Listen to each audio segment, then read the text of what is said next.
شعر از استاد بزرگ صابر.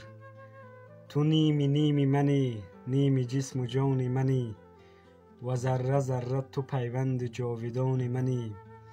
به هر کجا که روی در من است ریشه تو، تو ای گل از قلم سبز استخوان منی.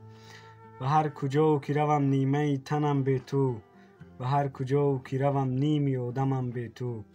به هر کجا که ببینم تو را زیاد شوم، به هر کجا که نبینم تو را کمم به تو. به دست من برسد دست کس تو می لرزی، به دست من برسد دست کس تو می لرزی.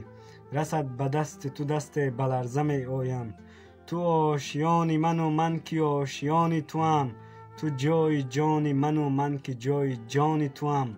تمام نعمت دنیا چه غم که مول کس است، تمام نعمت دنیا به حکم خار و خس است. تو را نصیب کند عشق من همین کافی است، مرا نصیب کند نیم بستر تو بس است.